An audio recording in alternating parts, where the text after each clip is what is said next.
Filem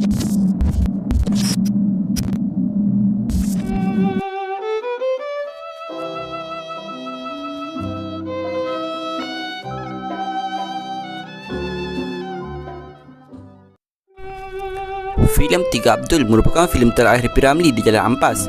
Setelah itu, beliau telah berhijrah ke Kuala Lumpur untuk berkhidmat di Studio Merdeka. Pemergian P.Ramlee ke Kuala Lumpur kerana kekurangan filem-filem bermutu. Selama ini, Studio Merdeka bukan sahaja kekurangan filem-filem bermutu, bahkan kekurangan tenaga yang berkebolehan dalam pemikiran filem.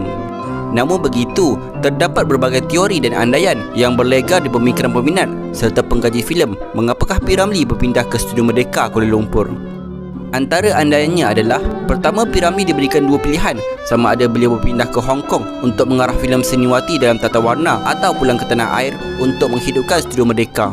Adakah perpindahan P.Ramlee ke Kuala Lumpur kerana kegagalannya untuk menggambarkan sebuah filemnya di Hong Kong? Pertanyaan ini disuarakan oleh peminat filem Melayu berdasarkan rancangan pengarah tersebut yang hendak membuat satu gambar berbentuk shortskop di Hong Kong. Rancangan itu akan dibuat oleh pengarah itu semata-mata untuk mempertinggi darjat dan mutu filem Melayu setempat supaya lebih maju lagi dari masa lain. Namun rancangan itu menemui kegagalan kerana pelakon-pelakon yang terlibat itu belum mencapai syarat-syarat yang mereka mahukan, dan akhirnya rancangan itu terbengkalai dan tiada kabar langsung. Kedua, adakah P.Ramlee mengalami tekanan kerana kononnya beliau dipulau oleh ahli-ahli Kesatuan Pekerja Filem disebabkan tidak membela nasib rakan-rakan? Ketiga, adakah beliau dipaksa oleh orang politik ternama Singapura supaya meninggalkan Singapura kerana populariti dan pengaruhnya semakin memuncak bukan sahaja dari kalangan orang-orang Melayu, bahkan dari orang Cina, India dan Arab? Atau mungkinkah ada sebab-sebab lain yang tersirat yang tidak diketahui umum? Semua teori dan andaian ini terus menjadi persoalan kepada peminat serta pekaji filem dari dulu hingga sekarang. Memetik daripada sebuah artikel yang disiarkan oleh Berita Harian pada 17 Mei 1964, kenapakah sebenarnya P.Ramlee kembali ke persekutuan dan meninggalkan peluang untuk memperoleh wang sebanyak 30,000 bagi setiap filem yang dibuatnya di Singapura? Jiwa saya menangis.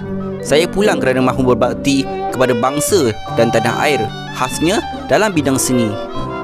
P.Ramlee telah membuka rahsia itu ketika ditemui di Kampung Indah Morib sewaktu berkempen untuk membantu temannya, Datuk Seri Haji Harun bin Haji Idris, yang merupakan Menteri Besar Selangor yang ke-8 ketika itu.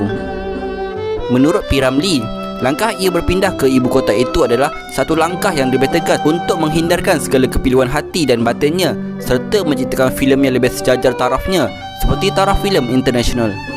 Beliau menjelaskan bahawa langkah yang diambilnya itu bukanlah satu langkah yang sewenang-wenangnya kerana beliau telah melakukannya dengan beberapa pengorbanan besar seperti melepaskan peluang untuk memperoleh wang sebanyak 30,000 bagi setiap gambar yang diciptanya di Singapura.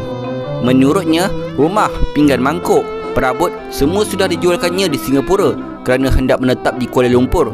Dengan tegas P.Ramlee berkata, "Saya tidak akan berpindah lagi ke Singapura." Mengimbas kembali peristiwa sebelum beliau berhijrah ke Kuala Lumpur, pihak majikannya Shaw Brothers telah mengadakan satu jamuan khas sebagai mengenang jasa seniman itu yang akan berpindah ke Studio Merdeka Kuala Lumpur untuk menyambung tugasnya di sana. Dalam majlis yang dihadiri tidak kurang daripada 300 orang itu telah dihadiri oleh ramai kaki tangan studio MFP, antaranya pengurus studio tersebut, pengarah-pengarah lain seperti Omar Rojik, Jamil Sulong, Raymond A. Istila, pelakon-pelakon filem seperti Ahmad Mahmud dan lain-lain lagi. Dalam pada itu, masing-masing telah menyampaikan ucapan terima kasih kepada seniman itu kerana telah banyak berjasa kepada studio tersebut. P.Ramlee berharap rakan-rakannya supaya perjuangan untuk meninggikan mutu filem Melayu akan diteruskan. Dalam majlis itu, P.Ramlee telah menyampaikan ucapannya seperti, "Walaupun saya berjauhan 250 batu dari tuan-tuan, tetapi janganlah pula dianggap saya akan melupakan tuan-tuan sekalian. Kita berpisah dalam kancah perjuangan, tetapi simbol perjuangan kita hanya satu juga,